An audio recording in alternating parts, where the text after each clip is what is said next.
Bienvenue à tous, je le redis pour les nouveaux arrivants. Dans le cadre du lancement donc, de cette version 6.0 du MCMA qui consiste en une refonte de l'ergonomie du logiciel, de l'application. Je vais peut-être, avant de démarrer sur les propos introductifs relatifs à la genèse et aux différents objectifs poursuivis par l'application MCMA, laisser la parole aux représentants du membre du groupement de commande qui a coordonné et qui suit les développements et la maintenance du MCMA.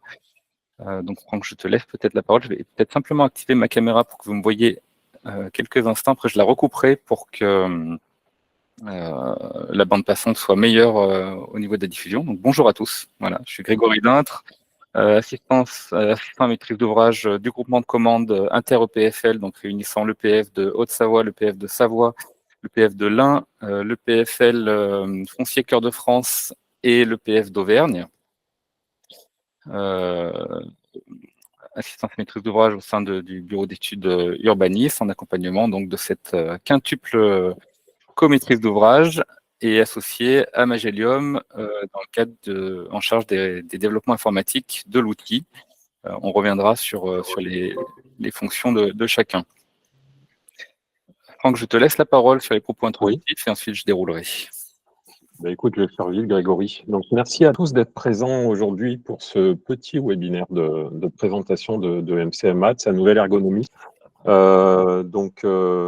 Effectivement, comme l'a dit Grégory, moi j'ai aussi envie de remercier les équipes des EPF qui ont travaillé sur le développement de cette nouvelle ergonomie, les équipes de Magelium et d'Urbanisme qui nous ont accompagnés sur ce sujet.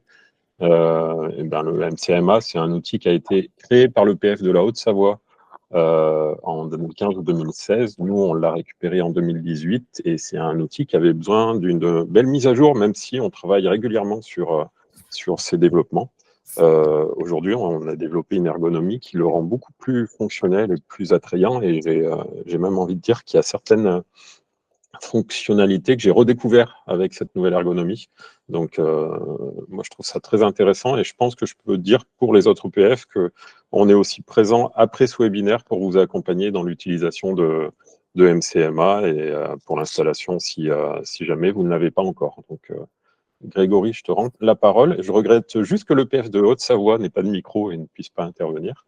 Mais ils peuvent toujours intervenir dans le chat. D'ailleurs, c'est ce que Grégory a demandé, c'est que chacun puisse intervenir dans le chat pour regrouper des questions suite à son intervention. Oui, j'ai vu un petit message de Morgane à ce sujet qui salue tout le monde, qui remercie Urbanisme Magelium, le groupement de commande qui ont travaillé sur cette ergonomie ces 6 derniers mois. Donc, je me fais le relais de Morgane Bernard, qui est la chargée de mission à l'EPF, qui suit plus particulièrement le groupement de commande, qui est notre interlocutrice AMO et développement. Voilà, donc j'ai préparé un petit support introductif, donc je vais couper ma caméra pour faciliter le flux vidéo.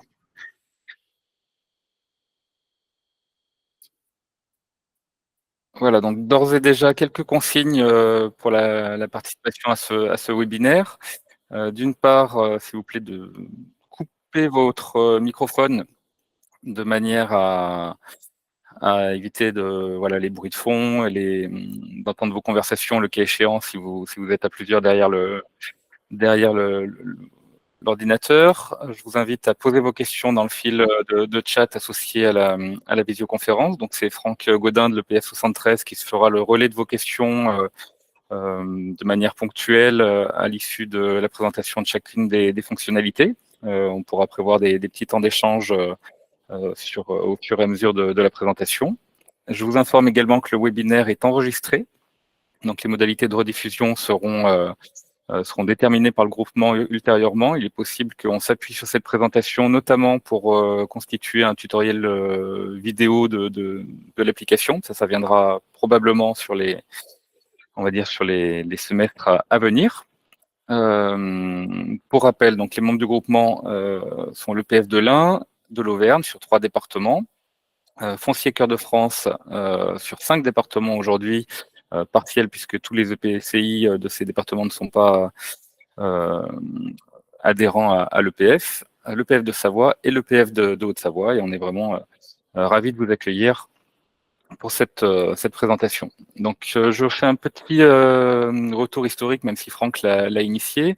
Donc, en 2015, pour mémoire, le MCMA est né d'une commande d'une triple maîtrise d'ouvrage EPFL 74, Conseil départemental de Haute-Savoie et DDT de Haute-Savoie, avec la volonté de développer un outil au service de l'action foncière en Haute-Savoie initialement. Avec un peu moins d'un an de développement. La première version du MCMA a été déployée donc sur la Haute-Savoie en 2016. Progressivement, les autres EPFL que j'ai cités précédemment ont rejoint l'aventure.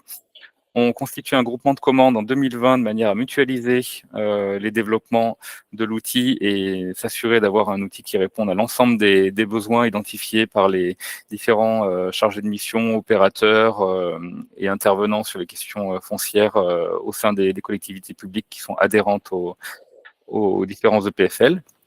Et aujourd'hui, enfin depuis 2023, un chantier de refonte de l'ergonomie qui était un petit peu vieillissante depuis 2015 avec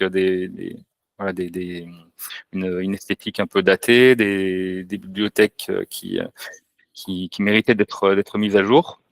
Et c'est ce que l'on va vous présenter après un peu plus de 6 mois de développement, plusieurs ateliers utilisateurs et un développement rythmé, suivi par la maîtrise d'ouvrage au sein de 9 étapes de développement. Simplement pour rappel, donc Magelium est la société informatique en charge du développement et de la maintenance depuis l'origine, et Urbanis, que je représente aujourd'hui, en charge de l'assistance et maîtrise d'ouvrage sur le volet expertise fonctionnelle. Et on est intervenu donc dans le cadre initialement du marché avec le PS 74, puis de 2 marchés successifs avec le groupement de commandes, lequel l'actuel marché dure encore pour une période de 3 ans. Donc on va continuer cet accompagnement en termes de développement, de correctifs, d'accompagnement sur les éventuels bugs ou améliorations de l'outil.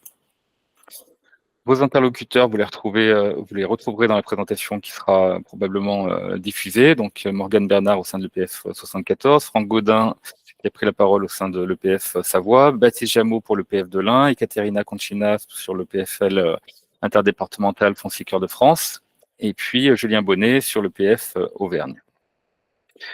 Les objectifs initiaux du MCMA consistaient à mettre à la disposition des collectivités en un seul lieu, dans une application agrégée, l'ensemble des données sur la thématique foncière. Donc, on va reparcourir l'application sur l'ensemble des thématiques. Vous allez voir qu'on intègre l'ensemble des fichiers fonciers, de la matrice cadastrale, les données DVF, l'ensemble des PLU numérisés, tout ce qui est périmètre de protection, risque, servitude, construction, etc. Donc, on a vraiment une base d'informations de consultation importante, lesquelles sont croisées dans un système de requêtes. La volonté, c'était également de sécuriser l'accès à ces données pour vis-à-vis des politiques de protection des données personnelles. Donc, l'application est conforme RGPD avec toutes les déclarations CNIL nécessaires, et les hébergements sont sécurisés et assurés, notamment en maintenance par la société Magelium. La volonté, c'était d'avoir un outil simple, accessible, facilitant l'action foncière. Donc aujourd'hui, on est dans une étape nouvelle qui vient renforcer cette volonté de facilité ergonomique. L'idée, c'est d'avoir une expérience homme-machine qui soit la plus intuitive possible, bien qu'on soit sur un outil expert, avec beaucoup de données, beaucoup de capacités de croisement. L'objectif, c'était d'avoir une version modernisée, encore plus facile que l'ancienne. C'est vraiment l'ambition. Et l'objectif final, c'est de favoriser la mise en œuvre des stratégies foncières moyennant le recours à ces données, avec une dimension projet. Vous allez voir, aujourd'hui, on a une nouvelle interface qui met en avant cette dimension projet, avec la capacité de suivre plus facilement des ensembles de parcelles ou des secteurs de projets périmètre opérationnel. À qui s'adresse le MCMA? Donc, il est porté par les EPFL, on l'a vu, lesquels s'appuient sur les différentes fonctionnalités, notamment en matière de suivi de périmètre de veille d'intervention foncière, de mise en œuvre des plans d'action foncière. Il s'adresse également aux EPCI, voire pour certains sur certains territoires, aux communes qui ont des accès également. puisqu'elles pilotent leur stratégie foncière au service d'une politique de l'habitat, politique économique, environnementale. Donc, on est vraiment sur un outil à destination des usagers chargés de mission des collectivités. L'État, la DDT, a des usages multiples de l'outil à travers voilà, des besoins d'observation, des besoins même d'aménagement ou d'acquisition. Hein. Je pense notamment à l'EPF de Haute-Savoie qui est délégataire de droit de préemption urbain sur les communes déficitaires carencées SRU et qui s'appuie sur l'outil pour établir des prix de comparaison, notamment dans ces recherches d'acquisition et de foncier. Et puis les départements également peuvent être associés selon les applications MCMA, selon les territoires, en termes d'agrégation de connaissances. Alors je vois un message par rapport à des personnes qui sont en salle d'attente. Apparemment, il y a 11 personnes, je n'avais pas vu. Désolé. Hop là. Bienvenue à 2 autres personnes. Bienvenue aux 13 personnes qui viennent de nous rejoindre un petit peu tardivement. Je viens de voir vos demandes d'intégration. Voilà, je vais essayer d'être vigilant sur les prochaines demandes d'entrée. Voilà, donc la version 6.0, l'objectif c'était vraiment de la rendre accessible à tous, à des publics qui ne sont pas forcément formés au SIG et pas forcément à l'aise avec les outils cartographiques, avec une interface homme-machine, encore une fois, améliorée, et c'est l'objet de la présentation qui va suivre. Un passage en mode projet avec les fonctionnalités mes parcelles, mes secteurs que l'on va évoquer plus en détail, une facilité de navigation et de consultation de données, et puis des requêtes que l'on a souhaité simplifier, ou en tout cas mieux organiser dans les formulaires de requêtage. Voilà, quelques mots pour finir, même si je pense avoir déjà évoqué ces questions. La consultation de l'ensemble des données, l'identification de parcelles qui peuvent correspondre à des stratégies mises en œuvre. Hein, c'est vraiment le propre, notamment de la fonctionnalité gisement, qui va permettre d'identifier, de sélectionner des parcelles qui correspondent à votre propre prisme d'intervention et d'action. Le suivi, avec cette nouvelle dimension que vous retrouverez dans mon espace, qui va permettre de suivre dans le temps, notamment les périmètres opérationnels ou de veille foncière,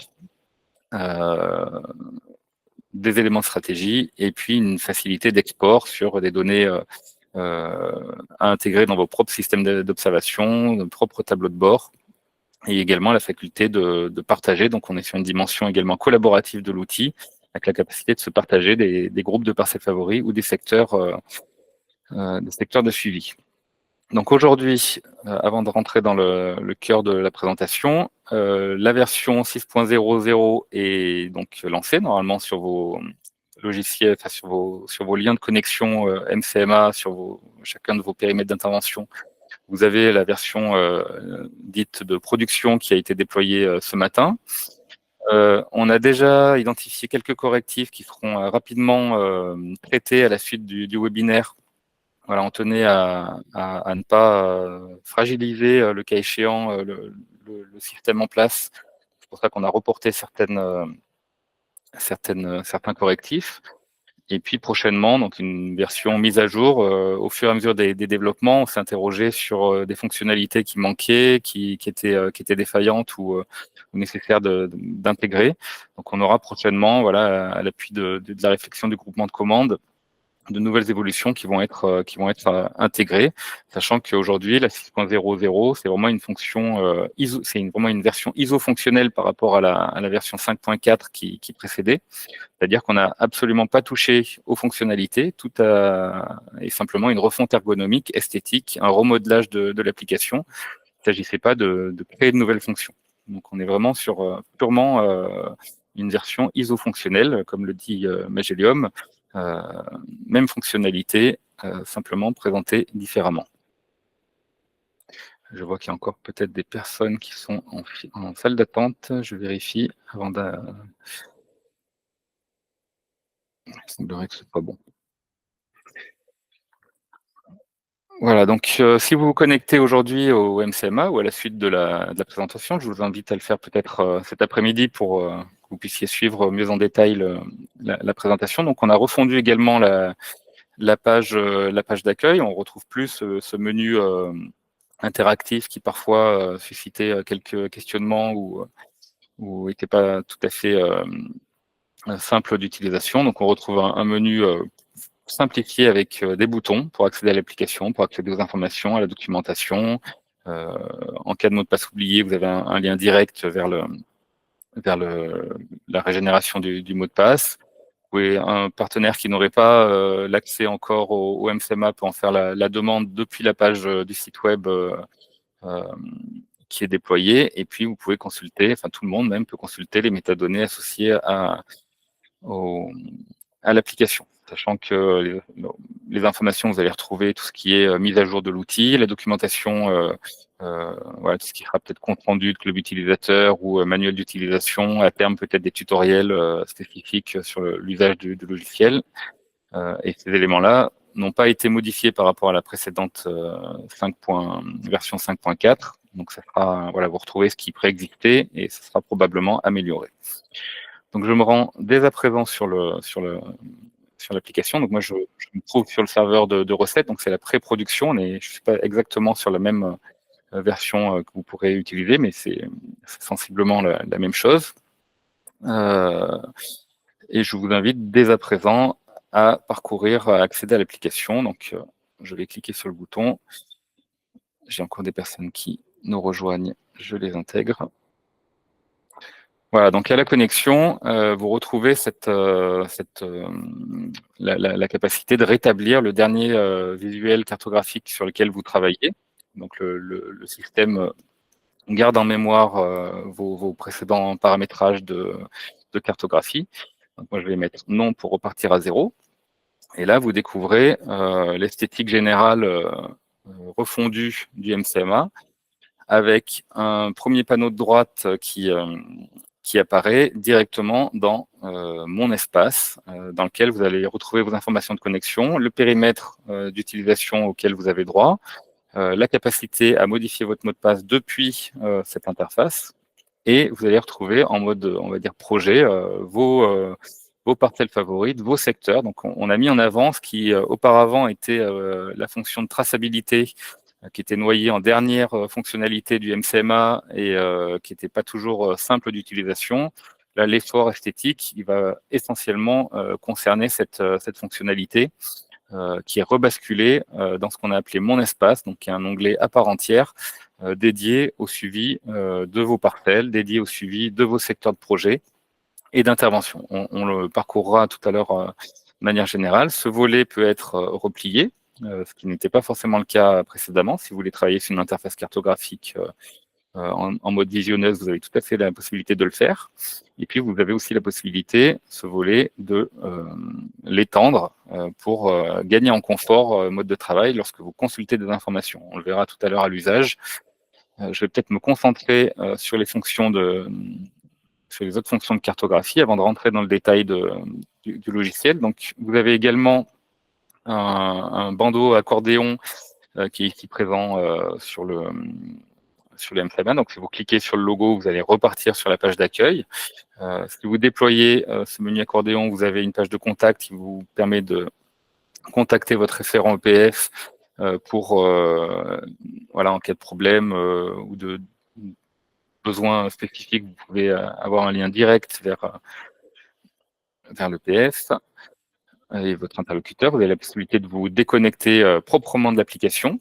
Ça évitera, si jamais quelqu'un prend la main derrière vous, avec le mot de passe et éventuellement enregistré, de se reconnecter, d'accéder aux informations de l'application. Donc ça, c'est, voilà, je ne vais pas forcément rentrer dans le détail, mais tous ces éléments sont intégrés dans le menu accordéon ici. Ensuite, les fonctions de navigation cartographique ont été également simplifiées. Précédemment, vous aviez un bandeau vertical qui prenait un peu de place, qui était relativement chargé. On a souhaité épurer l'interface cartographique en reprenant les fonctions de localisation, en reprenant les données de configuration de la carte, on va rentrer dans le détail, en reprenant la capacité d'afficher la légende de la carte, intégrer des outils de mesure, on verra comment ça fonctionne, et puis des outils de sélection. Là, ça évolue un petit peu, parce qu'auparavant, on pouvait ne sélectionner qu'une parcelle. Dorénavant, on peut sélectionner des secteurs de projet. Il y a encore des personnes qui arrivent. des secteurs de projet. Et puis, c'est ici que vous trouverez également la possibilité de faire entre guillemets un carottage des couches qui sont affichées dans le système à travers le menu information. Donc, si j'en viens sur les fonctions de localisation, on retrouve les fonctions de localisation à la parcelle. Vous allez pouvoir définir sur une commune une section et une parcelle spécifiquement. Voilà, l'outil va vous mener à cette parcelle-là. Je vais revenir. Voilà, il a la possibilité de se référer à des parcelles qui ont été enregistrées de manière favorite. En favorite, par exemple, cette parcelle figure dans mes favoris. Instantanément, je la retrouve et j'ai la possibilité de m'y retrouver. Et puis des fonctions de coordonnées GPS qui vont permettre, c'est essentiellement à l'usage des opérateurs, des chargés de mission qui seront sur le terrain avec des terminaux numériques de type smartphone ou tablette. Vous aurez la possibilité de vous avez la possibilité, et c'est toujours le cas, de vous géolocaliser sur le terrain de manière à consulter les données de l'environnement dans lequel vous vous situez, de la parcelle sur laquelle vous êtes, etc. Vous remarquerez que la fonction de localisation par adresse a disparu de cet outil. Alors, c'est une disparition temporaire. En fait, on a constaté que l'API qui était mobilisée pour requêter les adresses était relativement insatisfaisante et parfois imprécise. Donc, ça fera partie très probablement de la version 6 qui arrivera ces prochains mois, de manière à avoir un système de localisation à l'adresse efficace et fonctionnel. Ensuite, on va retrouver des fonctions d'affichage cartographique. Alors, ce que je vais faire, c'est peut-être supprimer cette parcelle de manière à revenir sur une interface épurée. Donc, vous retrouvez dans le contenu de la carte l'ensemble des éléments qui étaient présents dans le MCMA, à savoir les informations parcellaires qui sont d'office affichées, où vous retrouvez les parcelles cadastrales, les bâtiments, les périmètres administratifs, le cas échéant, si vous souhaitez afficher le nom des communes, les périmètres des communes, de votre SCOT, de rattachement, des EPCI, tout ça reste intégré dans le système. On retrouve les informations d'urbanisme, servitude, d'environnement, de construction, d'équipement public, les fonds de plan. Alors, je vais peut-être tout de suite rentrer dans cette fonction pour alléger un petit peu l'affichage et rendre plus lisible. Donc, vous avez la possibilité sur chaque couche de jouer sur un slider qui permet de jouer sur la transparence, notamment. Vous avez des informations sur si cette couche est consultable en termes d'informations et de sélectionner ou de désélectionner des affichages qui seraient à présenter sur la carte. Par exemple, voilà, vous voulez un fond de plan OSM, en un clic, vous avez rapidement l'information. Donc, je reviens sur un mode de présentation un peu exhaustif du contenu de la carte. Donc, sur l'urbanisme, vous allez retrouver les PLUI, les cartes communales, l'affichage des données qui remontent du géoportail de l'urbanisme. Donc, sur les PLU, voilà, vous allez pouvoir afficher tout ou partie du zonage avec un code couleur qui s'apparente à celui utilisé dans le géoportail de l'urbanisme. Et la possibilité de désafficher ou afficher des informations qui seront celles associées aux données attributaires des documents d'urbanisme. On retrouve, admettons, je reclique sur urbanisme, si vous déployez la légende de la carte, vous voyez ici le panneau de légende qui reprend les informations qui remontaient précédemment dans les précédentes versions du MCMA avec l'ensemble des couches qui sont affichées et qui sont légendées dans ce panneau de droite. Je vois que Morgane nous rejoint à nouveau. Voilà, je poursuis sur ce contrôle des couches en allégeant peut-être un peu l'information. Les servitudes également, vous allez retrouver toutes les servitudes de passage, d'alignement, d'abord de voisinage, de classement et de production selon la terminologie et la codification usuelle des servitudes. Donc, vous avez la possibilité de consulter et d'afficher dans le détail des informations en termes de visionnage. L'ensemble des risques naturels également vont être présentés dans cette couche de risque, avec les zones rouges, les zones bleues et la possibilité d'interroger. Encore une fois, je peux vous présenter la manière dont on interroge des couches si vous ouvrez l'outil de sélection. Donc, ce que j'ai indiqué tout à l'heure, vous avez la possibilité d'interroger des parcelles, des secteurs ou des informations. Donc, en cliquant sur information, je clique par exemple ici et toutes les couches qui sont affichées vont être informées par rapport à leurs données attributaires. Donc, j'ai cliqué sur une parcelle au hasard. Je retrouve l'identifiant de la parcelle, je retrouve les éléments de risque avec les possibilités d'ouvrir la fiche liée à ce risque naturel. Alors, en l'occurrence, c'était pas le bon exemple. Et voilà, toutes ces informations sont potentiellement interrogeables. Voilà, si je reprends par exemple une information PLUI, que je refais un carottage d'informations, vous allez voir que là, vous avez le lien avec qui mène au règlement d'urbanisme. Vous avez la possibilité de télécharger directement le règlement de zonage ou d'accéder directement au géoportail de l'urbanisme depuis sur le même cadrage que celui sur lequel vous étiez au sein du MCMA. Voilà, on retrouve d'autres informations relatives à l'environnement, à l'agriculture. J'ai encore des personnes qui arrivent. Sur les données environnementales, arrêté de protection de biotope, Natura 2000, les SNIEF, les zones humides.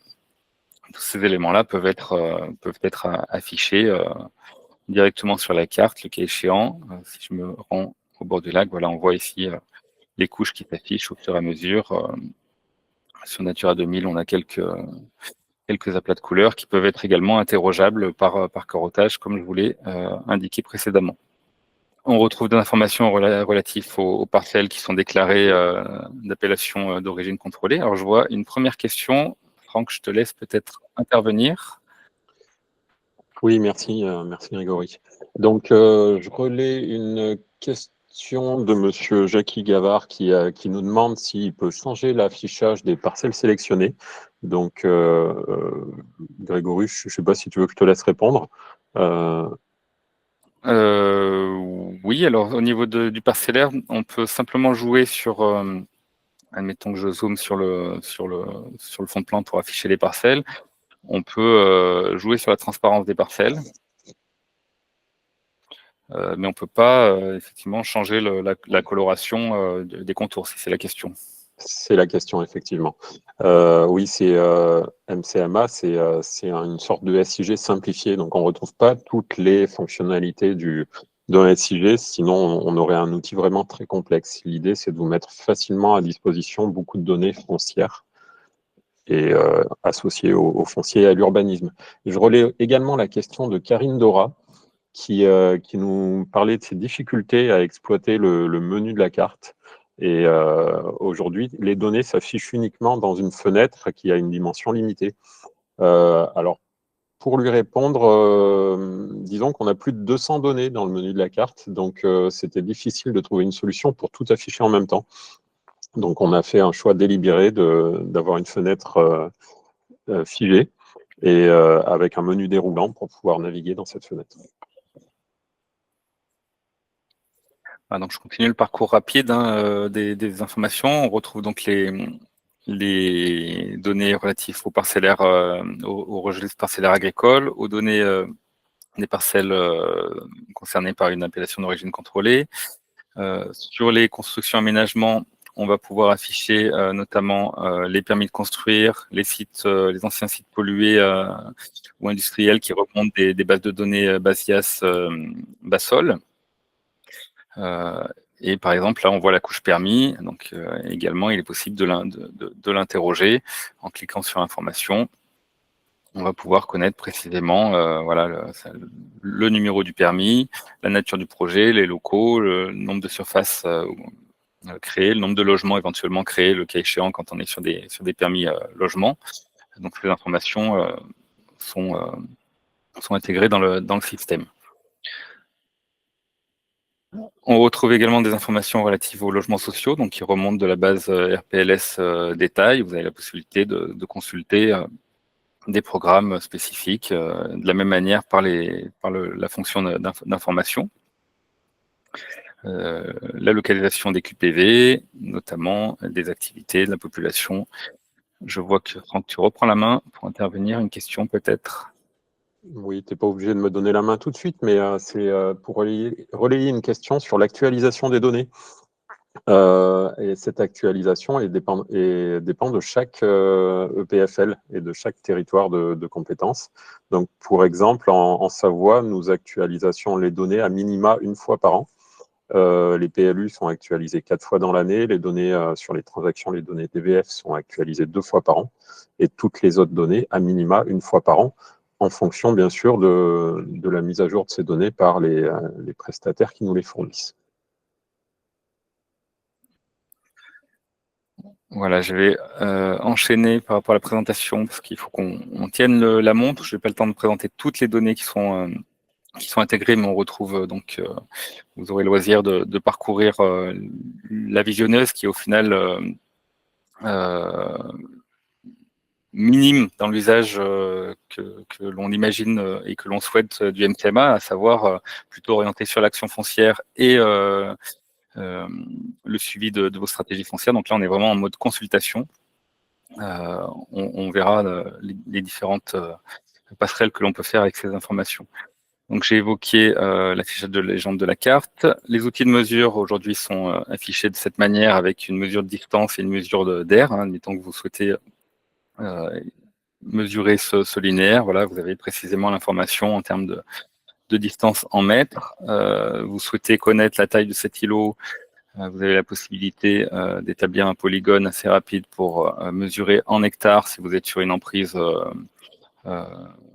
supérieure à 1 hectare ou en mètres carrés si vous êtes sur des emprises inférieures, ici 1176 mètres carrés. J'en viens donc aux outils de sélection et aux outils de parcelle qui vont être liés aux informations qui vont s'afficher dans le panneau de droite. Donc, pour les personnes qui nous ont rejoints au fur et à mesure de la présentation, je rappelle ce volet latéral droit qui nous permet d'accéder aux fonctionnalités essentielles du MCMA, à savoir mon espace et cette double entrée en mode projet, mes parcelles favorites, mes secteurs, dans lesquels on rentrera dans le détail par la suite. La fonctionnalité de transaction qui permet de requêter les mutations DVF en croisant différents critères d'occupation et de destination. Et puis le gisement foncier qui permet de sélectionner un ensemble de parcelles qui répond à des filtres. Donc sur voilà, j'en reste pour l'instant à de la consultation. Sur la parcelle, si je clique sur une parcelle, vous allez voir apparaître un nouvel onglet dans cet espace qui auparavant était tout le temps présent. C'était la fameuse information parcelle. Là, l'information parcelle ne s'affiche que si on clique sur la carte ou qu'on sélectionne une parcelle dans ses secteurs de favoris. Donc on retrouve à la parcelle donc l'identifiant de la parcelle concernée, la possibilité de switcher l'affichage et les calculs, l'interrogation des données à l'échelle de l'unité foncière. Donc là, j'ai cliqué sur unité foncière, tout est recalculé sur cette emprise qui est affichée en saumonné orangé sur la carte. Donc, je reviens sur un affichage parcelle. Et vous retrouvez des sous-menus par onglet qui vous permet de naviguer dans les propriétés. Vous pouvez masquer dans le document d'urbanisme et les servitudes, dans les mutations qui auraient eu lieu sur cette parcelle, les informations de contexte qui précédemment étaient affichées en premier lieu, et puis des éventuelles annotations par rapport à une parcelle déterminée. Voilà, on y reviendra au fur et à mesure dans le contenu de la présentation. Donc, tout en bas, on retrouve des informations qui vont être liées aux différentes fonctionnalités que vous allez utiliser. Ici, de centrage, d'ajout d'une parcelle à un groupe de favoris, de lien avec Google Street View ou d'édition d'une carte d'identité de la parcelle. Par exemple, vous êtes sur l'application, vous souhaitez créer associer à votre espace de travail une parcelle que vous souhaitez suivre ou retrouver dans le temps. Vous allez pouvoir créer un groupe de parcelles favoris ou si vous avez déjà des groupes de parcelles favoris, retrouver des parcelles en cliquant sur le nom du groupe de favoris. Donc, admettons, on peut faire le processus en direct.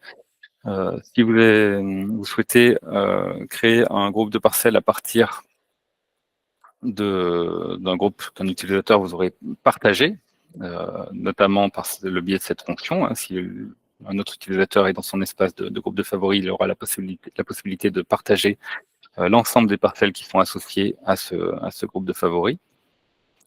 Vous avez la possibilité de créer un groupe de favoris à partir d'une sélection de parcelles, à partir d'un périmètre libre ou à partir des résultats de requêtes de gisement. Donc, par exemple, vous souhaitez créer un nouveau groupe à partir d'un ensemble de parcelles, par exemple sur cet îlot. Vous allez pouvoir cliquer sur la carte.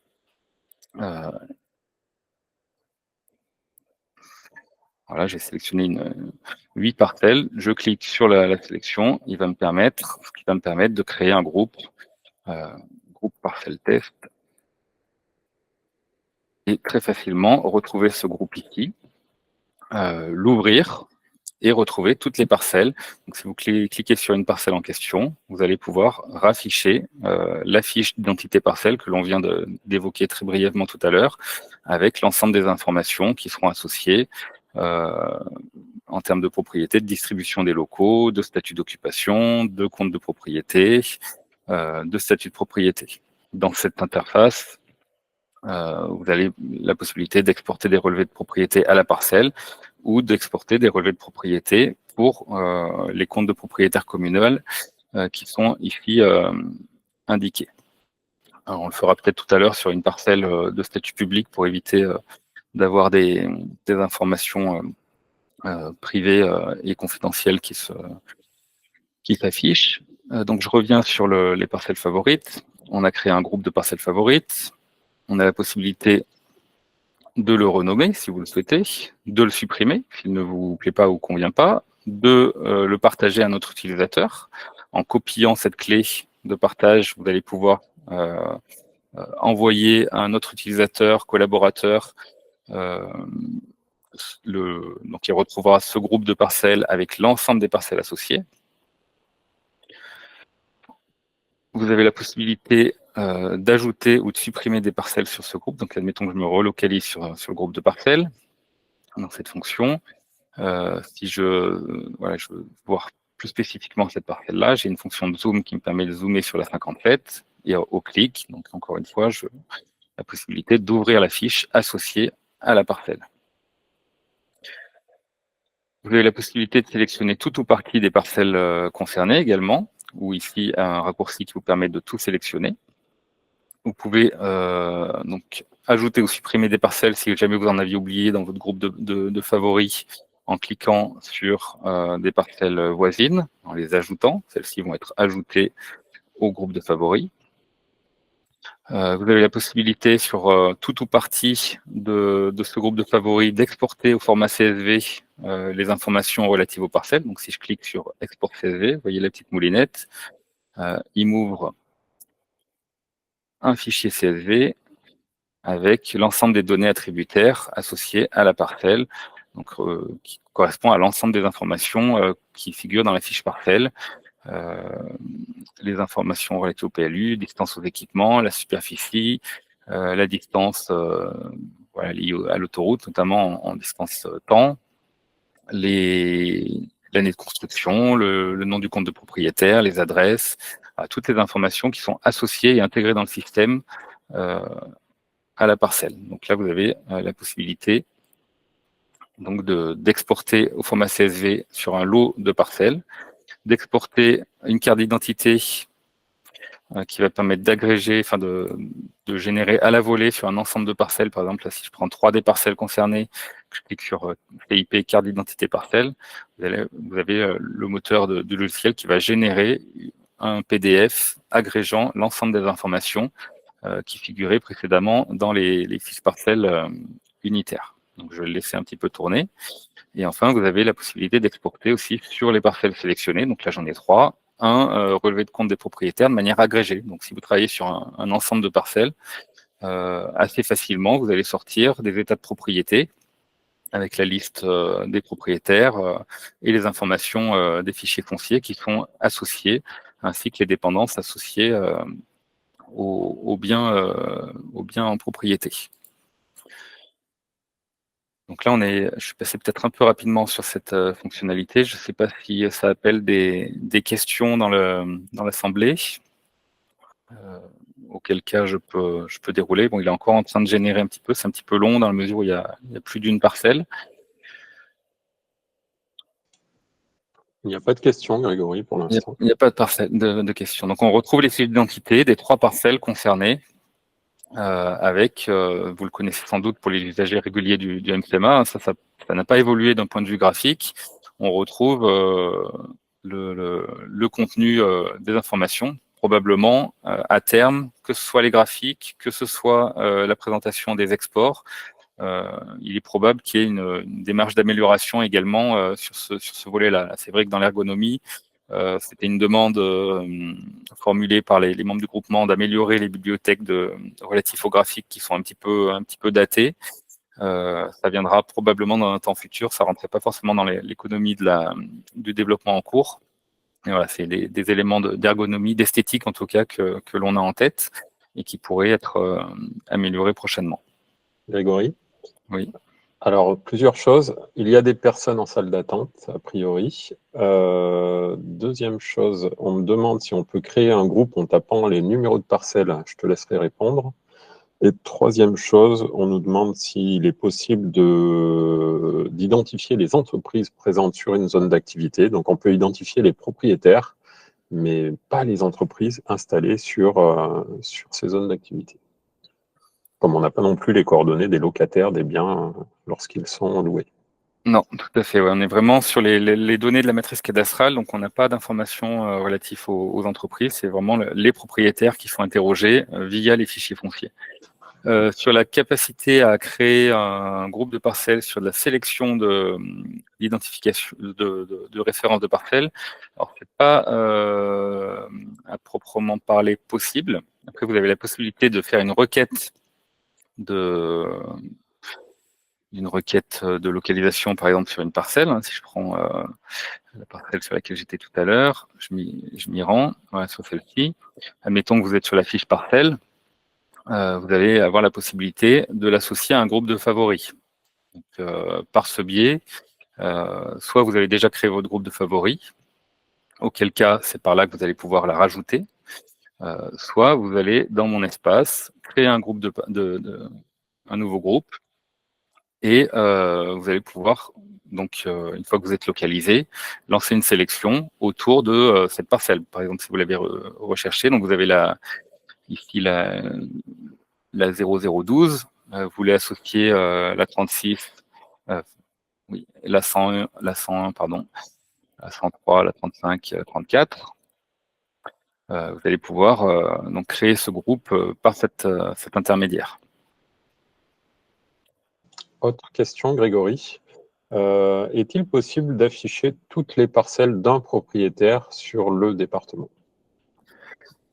Alors, sur le département, je ne crois pas. Sur la commune, oui. C'est-à-dire que si vous êtes sur admettons, je suis sur la parcelle AB12, vous affichez la liste des copropriétaires, donc vous retrouvez ici l'ensemble des propriétaires.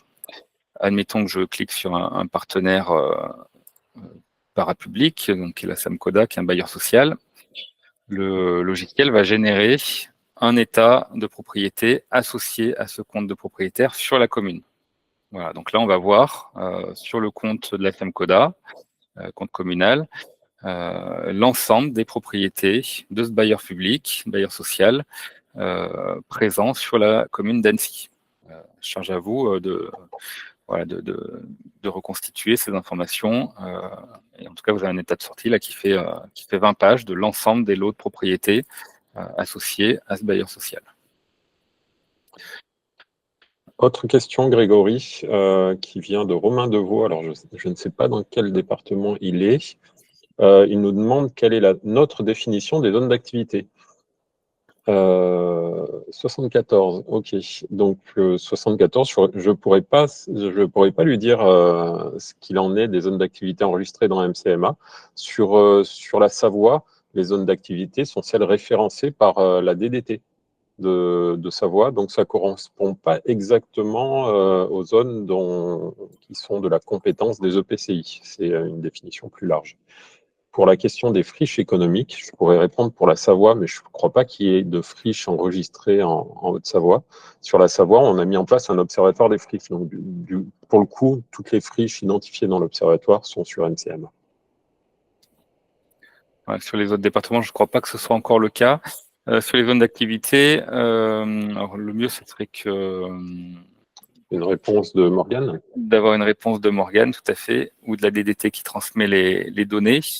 Voilà, c'est Morgane qui répond dans le chat. En Haute-Savoie, c'est la DDT qui identifie les zones d'activité au regard du zonage PLU, effectivement.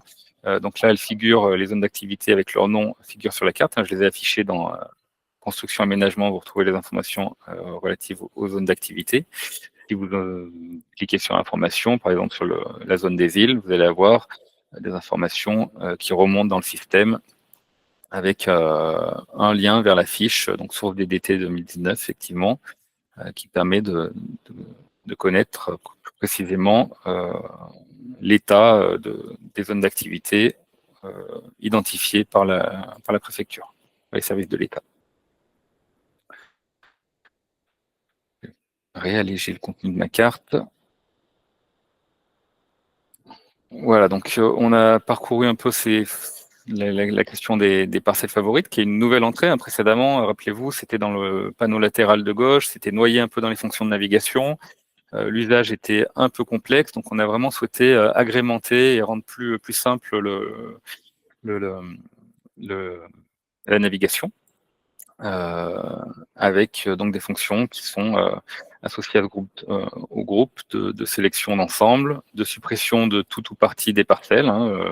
Voilà, je peux supprimer les 2 parcelles que j'ai sélectionnées ici de mon groupe, exporter au format CSV, exporter en CIP et exporter l'état de l'ensemble des comptes de propriété des parcelles concernées.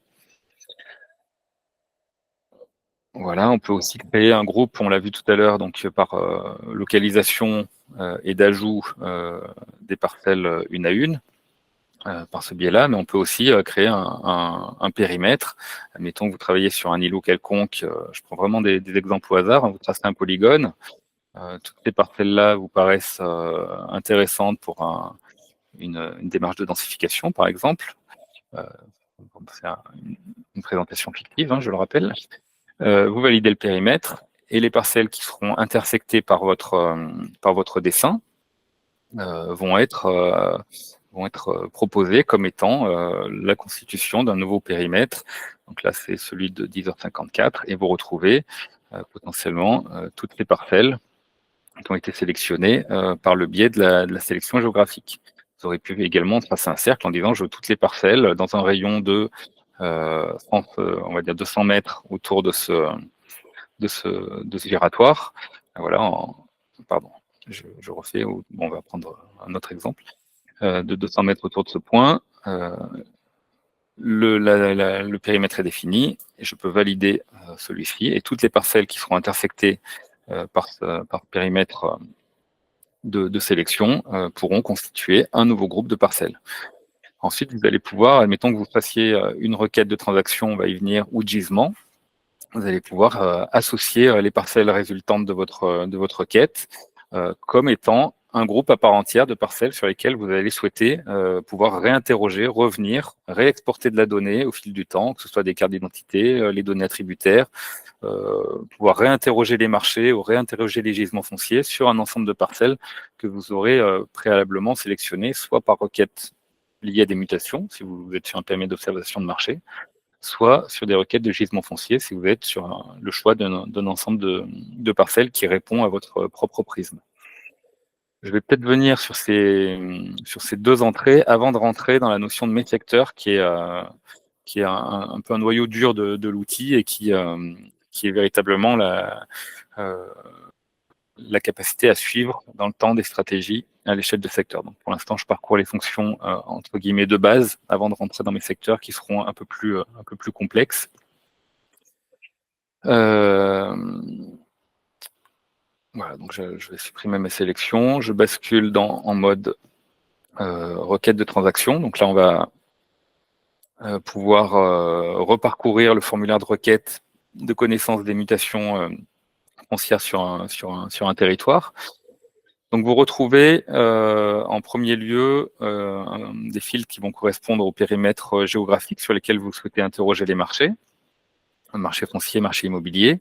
Vous allez pouvoir rechercher sur un secteur qui aurait été préalablement enregistré. Donc là, c'est les secteurs qu'on retrouverait dans mon espace. Vous avez déjà des secteurs opérationnels, des périmètres de projet. Vous allez pouvoir réinterroger facilement ces secteurs. Vous retrouvez là aussi la recherche de périmètres libres. Hein. Par exemple, si vous voulez interroger le marché des appartements sur entre la voie ferrée et l'avenue de Genève, je crois, à Annecy, ben vous allez pouvoir sélectionner ce périmètre et puis l'interroger sur le marché des appartements spécifiquement sur un périmètre donné. Vous allez pouvoir rechercher sur un groupe de favoris. Tout à l'heure, on a créé des groupes de parcelles favorites. Vous avez la possibilité de les réinterroger ou de rechercher des transactions sur le résultat d'une requête préalablement lancée dans gisement foncier. Encore une fois, un ensemble de parcelles qui répond à des critères donnés. Donc, vous allez retrouver ce qu'on a appelé mes périmètres qui facilitent l'interaction et le fait de retrouver des informations que vous avez préalablement enregistrées dans le système. Vous avez aussi la possibilité de requêter sur des périmètres administratifs, comme ça a toujours été le cas dans MCMA, en recherchant, par exemple, le prix de marché sur l'ensemble d'une intercommunalité. Admettons, voilà, je vais être gourmand, on va rester sur le Grand Annecy. Vous cherchez à interroger le marché des appartements anciens sur le Grand Annecy. Assez rapidement, vous allez pouvoir définir une requête sur un pas de temps donné, lancer la recherche. Vous allez voir que le système répond généralement plutôt bien. La recherche est en cours. J'ai été particulièrement gourmand dans cette... J'aurais peut-être pu choisir un EPCI un peu plus restreint, mais c'est pour témoigner de la vitesse d'exécution quand même. On a ici l'affichage de l'ensemble des parcelles du Grand Annecy, donc qui est quand même une agglomération relativement significative, plus de 200 000 habitants, sur lesquels vous avez instantanément un état du marché sur les 8673 mutations qui ont été analysées, avec des prix moyens, médians, en euros, en surface, en euros mètre carré, et le descriptif par nombre de pièces. Donc encore... Grégory, je me permets d'intervenir sur cette requête, puisqu'il y a des seuils qui ont été mis en place pour ce genre de requête. Je pense qu'on ne peut pas passer au-delà de 10 000 résultats. Et puis après, ça dépend aussi de la qualité de votre connexion. Hein. Si jamais vous êtes dans un secteur qui n'a pas une fibre de très bonne qualité ou pas de fibre du tout, ça va être hasardeux de faire ce genre de requête. Probablement. Voilà, donc là c'était l'exemple un peu gourmand pour témoigner de... Vous avez aussi la possibilité de sélectionner sur vos territoires, tout ou partie des communes qui composent votre secteur. Donc vous avez la possibilité avec la touche contrôle de sélectionner on va dire au choix une liste de parcelles, d'en sélectionner plusieurs, de les basculer dans les communes sélectionnées. D'identifier, si vous avez sélectionné une commune, par exemple à Linge, où se situe-t-elle, elle est ici, vous avez un recentrage sur votre zone de travail, la possibilité de déterminer des filtres, admettons que vous souhaitez interroger le marché des terrains uniquement en zone U à vocation habitable, vous avez la possibilité de décocher les différents zonages de manière à n'interroger que les marchés d'une même zone ayant les mêmes destinations, pardon. Donc ça rentre dans le critère. Et ensuite, vous retrouvez les filtres de marché immobilier sur les appartements anciens, donc de plus de 5 ans, récents de moins de 5 ans, neufs ou en VFA, donc des appartements déclarés neufs dans les données DVF. Sur les maisons, de la même manière, on retrouve les filtres anciens, récents, neufs. Vous allez retrouver la capacité d'interroger les locaux d'activité.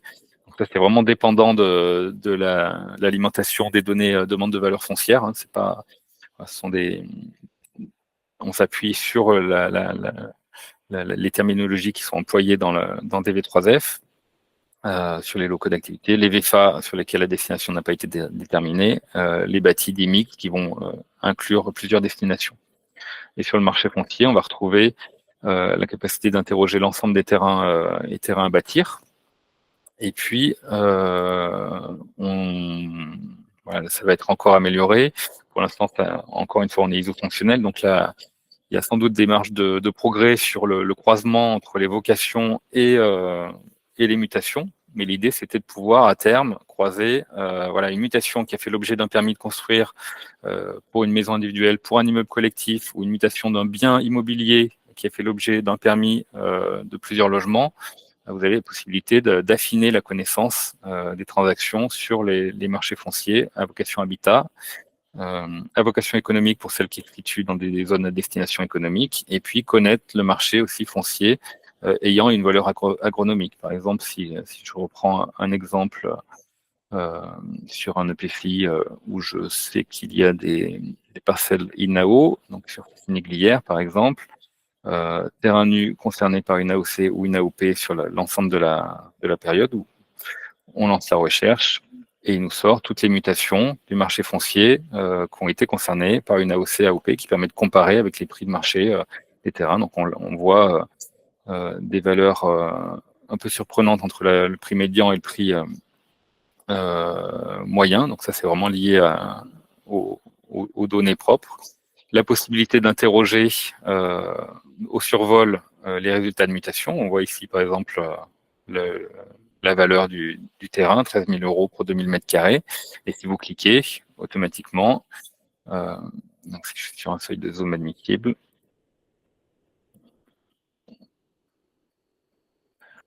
normalement, ça devrait... Pourquoi il ne sélectionne pas?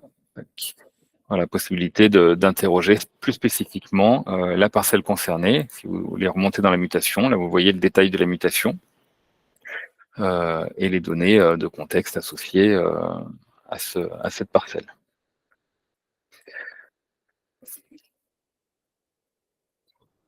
Voilà, tout en bas, vous retrouvez des possibilités de centrer sur l'ensemble des résultats qu'on a obtenus, de copier ces valeurs dans un fichier Excel. Par exemple, si vous voulez alimenter votre propre suivi suivi des marchés fonciers dans le cadre de votre observatoire, assez facilement, d'année en année, vous allez pouvoir identifier, voilà, copier le tableau qui émane du MCMA. Et puis là, sur les données relatives au terrain, vous avez la liste de toutes les parcelles concernées.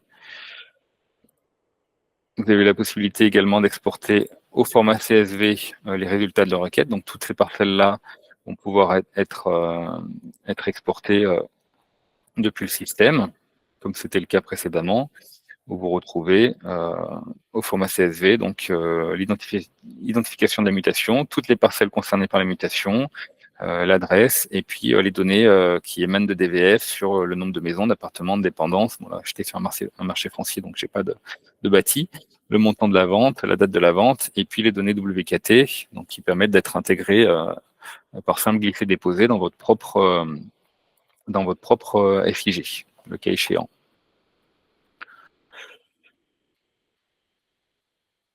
Voilà pour un panorama assez rapide de la fonction mutation. On peut purger facilement, ce qui n'était pas forcément le cas précédemment. On peut purger tous les filtres qui sont actifs. Hein. Là, vous voyez, j'avais une précédente requête avec des terrains agronomiques sur Fossiniglière sur une période donnée. Je clique sur purger les filtres. Hop là, ça me réinitialise l'ensemble de mon formulaire. J'ai pas besoin d'actualiser ou de décocher spécifiquement. On a un petit raccourci qui permet de purger tous les filtres qui étaient employés.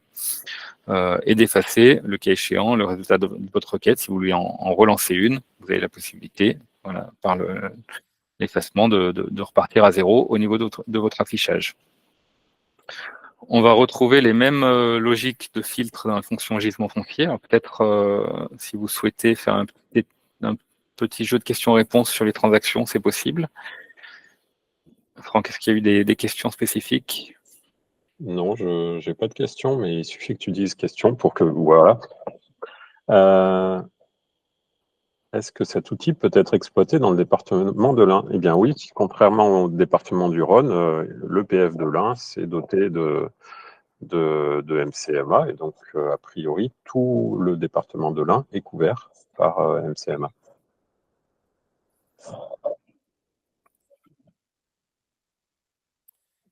Voilà, et effectivement, il y a une question sur la base ECLN ou les enquêtes sur les prix des terrains à bâtir. Non, on est vraiment sur les données de mutation enregistrées via la publicité foncière qui remontent dans les demandes de valeur foncière et qui sont mises à jour au semestre dans MCMA, de manière à avoir les données les plus fraîches dans le système d'observation.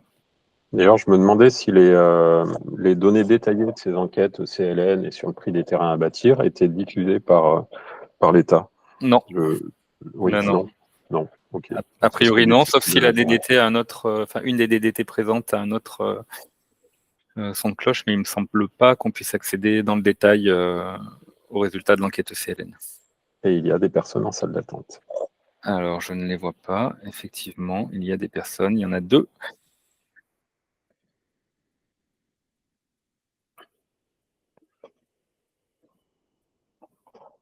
Voilà, on est 152 participants. Donc, je reprends sur la fonction de gisement foncier.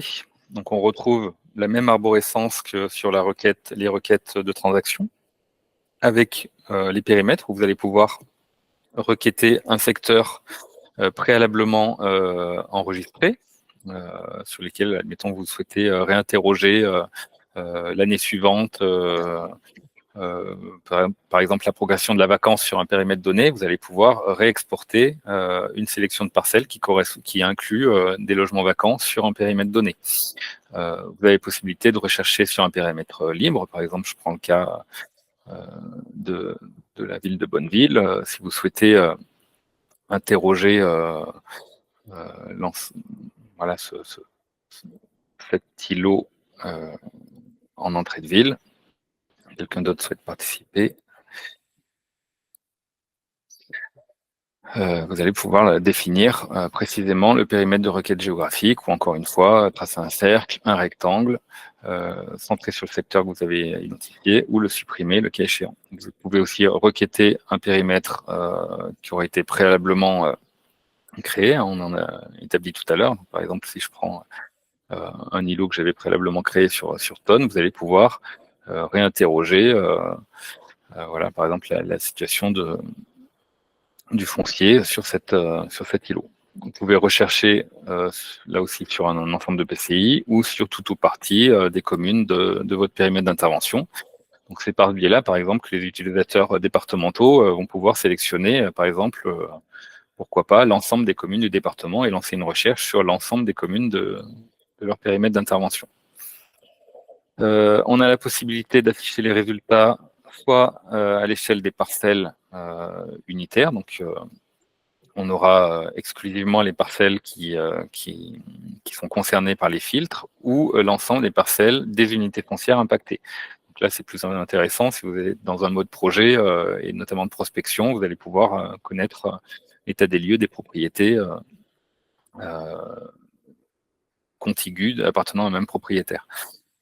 Ensuite, vous retrouvez donc les fonctions de terrain non bâti ou de terrain bâti. Si je déploie terrain bâti, vous allez voir que les filtres disponibles vont être bien plus importants puisqu'on interroge les fichiers fonciers et on a un certain nombre d'informations liées aux propriétés bâties qui vont être possiblement interrogées.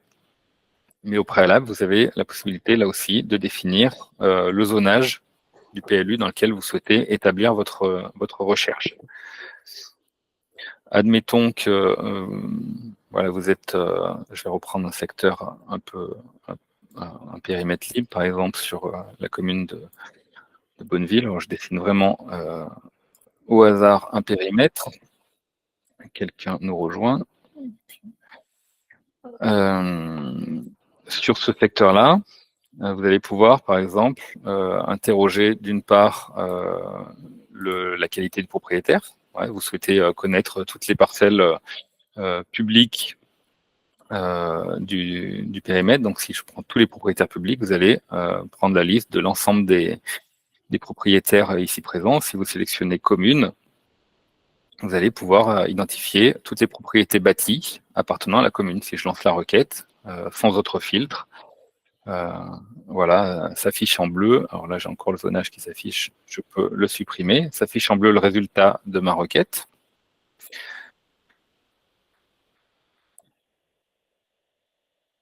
Avec une alerte, qui a toujours été le cas dans MCMA, en bleu les résultats de la requête, en rouge celles sur lesquelles soit il y a un impact risque naturel, soit il y a un projet de permis de construire. Donc ensuite, charge à vous d'interroger les données, soit d'afficher les données relatives au risque naturel. On voit ici qu'il y a un léger impact sur cette parcelle d'une zone rouge, donc c'est pour ça qu'elle est sans doute basculée en rouge, soit vous affichez les informations relatives aux constructions, donc notamment les permis de construire, et auquel cas, par exemple, on voit pas, vous allez identifier les informations relatives aux permis concernés sur une parcelle pour en savoir davantage. Donc là, par exemple, je vois qu'il y a un permis de construire de locaux numéro 1006 au sein de la DDT 74. Donc ça, c'est le premier élément. Si j'avais pris tous les propriétaires sur ce périmètre, donc mettons je refasse une zone de recherche, je vais effacer peut-être les résultats de ma requête. Donc sur ce périmètre, tous les propriétaires, là, vous allez pouvoir lancer une recherche de propriétaires publics avec 77 résultats. Et là, vous avez la possibilité de cliquer ici pour afficher de manière distincte la qualité des propriétaires. Donc, si j'enlève mon filtre qui me gêne un petit peu, que je raffiche les paramètres de la légende de la carte. Alors, normalement, d'habitude, la colorimétrie la coloration des propriétaires publics s'affiche de manière distincte dans la légende, ce qui n'a pas l'air d'être le cas présentement, mais c'est un petit bug qu'on va corriger rapidement. Vous avez la possibilité d'enchaîner d'autres filtres. Hein. Admettons que j'efface je purge, j'efface. Admettons je reste sur les terrains bâtis. Vous pouvez interroger les copropriétés. Donc, par exemple, sur une commune, voilà, si on va changer peut-être de territoire, commune d'Albi, je lance une recherche sur toutes les copropriétés. Vous allez voir toutes les parcelles en copropriété de cette commune. Vous pouvez ensuite jouer sur le nombre de comptes de propriété au sein de la commune. Par exemple, vous voulez agir que sur les petites copropriétés, mais voilà, vous allez pouvoir définir un seuil en dessous de 20 pour identifier les parcelles correspondantes. Vous pouvez enchaîner. Pardon, j'ai cliqué sur purger les filtres, j'aurais peut-être pas dû. Je continue. Donc, sur les filtres, on retrouve le pourcentage de propriétaires occupants. Et vous pouvez enchaîner voilà, copropriété et part de propriétaires occupants et à l'inverse, part de propriétaires bailleurs, selon le curseur que vous choisissez. Des éléments sur la densité, en termes d'occupation des sols, en termes d'emprise au sol. Donc, le système calcule en valeur de référence par rapport à l'emprise au sol et à l'occupation du sol qui est relative sur les unités foncières de la même zone du PLU. Donc ça va faire l'objet aussi de légères améliorations, parce que on a un correctif en cours sur ces notions de densité. Vous pouvez aussi définir de manière unitaire la question de densité. Encore une fois, là, c'est pas tout à fait opérationnel et ça viendra très prochainement. Sur les questions de vétusté du bâti, vous allez pouvoir interroger sur l'année de construction. Donc, si vous êtes dans une démarche par exemple, d'acquisition de biens dégradés anciens, vous allez pouvoir sélectionner une période de construction, par exemple, tous les biens avant 1944, ce qui inclut un logement potentiellement vétuste au sens du cadastre. Donc, ça repose sur les bases de déclaration fiscale et d'informations parcellaires sur le classement cadastral. Admettons, là, je peux faire une requête, tous les propriétés bâties de la commune avant 1944, qui inclut un local en 7 et 8, donc je vais reprendre peut-être sur la commune sur laquelle je me situe, lancer une recherche, et vous retrouvez 116 résultats sur la carte qui correspond à ces critères. Dans la recherche, ça c'était le résultat précédent, pardon. 116 résultats qui apparaît à l'affichage, avec là toujours la possibilité de distinguer ceux qui appartiennent à des propriétés publiques ou privées. Vous pouvez désactiver les filtres en cliquant simplement dessus, ou les purger de cette manière.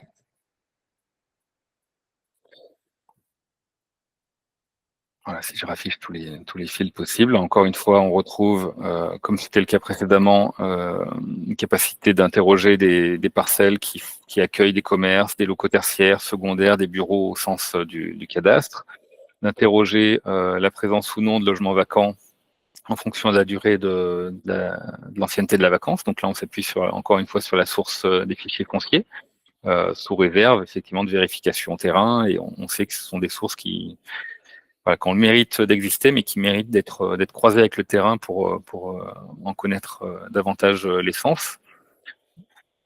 Mais admettons, si vous êtes sur un périmètre de projet en lien, par exemple, avec un projet Petite Ville de demain ou autre, ici, par exemple, sur Faverges, vous allez pouvoir lancer une requête un peu plus précise en sélectionnant un périmètre libre, par exemple, qui va correspondre à votre périmètre d'intervention ou d'ORT ou de PVD ou d'intervention de réhabilitation. Et sur cette emprise-là, lancer une requête de l'ensemble des logements vacants depuis plus de 2 ans, par exemple. Et le système va vous donner un résultat, voilà, avec une localisation des parcelles concernées, 15 résultats affichés. On peut voir si certains propriétaires publics sont concernés, ce qui a l'air d'être le cas ici. Et toujours, on retrouve cette fonction de centrage sur le résultat de la requête, d'export au format CSV de l'ensemble des parcelles concernées, et de purge des filtres, voire de suppression des résultats de la requête. Voilà, donc ça a relativement, au final, peu évolué dans le fonctionnement, hormis l'arborescence et le remodelage des périmètres géographiques par rapport aux versions 5 qui préexistaient. On reste sur le même fonctionnement, et on est vraiment isofonctionnel, à la fois sur les gisements, à la fois sur les transactions. Voilà, là j'ai lancé une requête qui est en cours. On peut peut-être revenir dans mon espace et se dire comment ce résultat de requête peut être intégré dans mes secteurs ou parcelles favorites.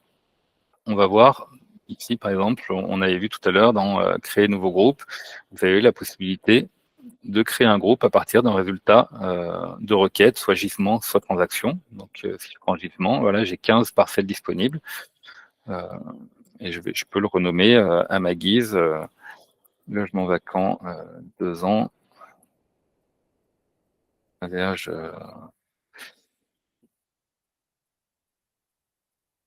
Voilà, et instantanément, j'ai un groupe de favoris qui s'affiche avec l'ensemble des parcelles que je vais pouvoir retrouver facilement, réinterroger dans le temps, pouvoir requêter, localiser, consulter les informations associées, etc. Et on en vient donc à l'autre fonctionnalité de mon espace, qui est mes secteurs, avec la possibilité, là aussi, de créer un secteur à partir d'un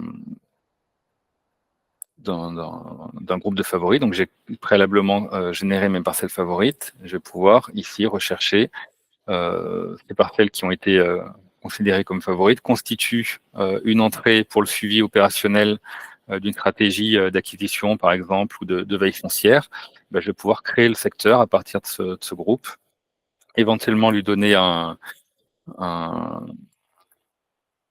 nom différent ou reprendre son nom, peu importe, et générer un secteur que j'aurais préalablement nommé. Il est en train de charger, de créer le groupe. Voilà, donc à la création, soit je peux continuer d'autres créations, soit je poursuis directement vers la fiche associée au secteur. Et là, on va rentrer dans une nouvelle dimension. Je vais faire quelques allers-retours pour vous montrer comment ça fonctionne. Mais si je poursuis sur la fiche du secteur, il ouvre un nouvel onglet intitulé Vacances Faverges, comme je l'ai nommé, et dans lequel vous allez pouvoir consulter des informations d'identification, définir votre programmation, définir les éléments de stratégie et interroger les parcelles associées à ce secteur. Si je reviens dans mon espace, hein, ce secteur, on le retrouve dans la liste des secteurs qui sont ici.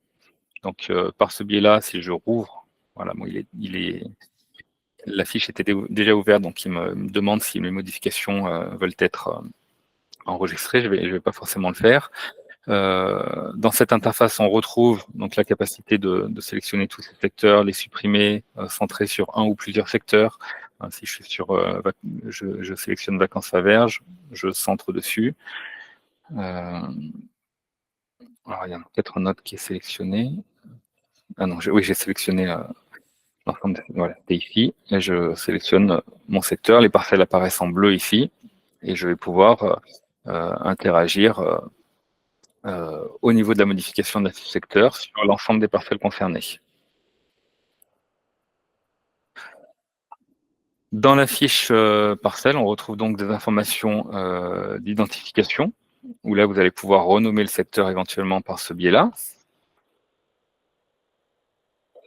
Connaître la superficie totale des emprises des parcelles associées. Donc là, on est sur un secteur, on va dire, éclaté, mais on pourrait avoir des secteurs d'un même tenant. Hein. Je peux en prendre un autre, par exemple, pour vous présenter.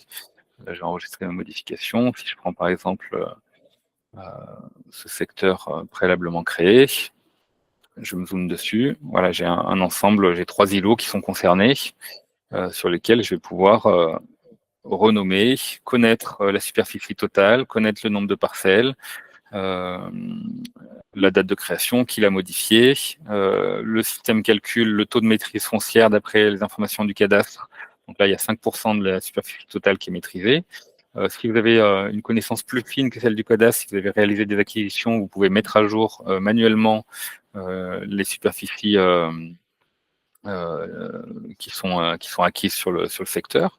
Interroger ou définir vous-même voilà, s'il s'agit d'extension, de renouvellement, si on est sur un périmètre d'aménagement, de préservation. En fait, toutes ces informations-là vont servir à terme au suivi de l'action foncière, au suivi de vos stratégies, à l'édition de tableaux de bord personnalisés depuis le système.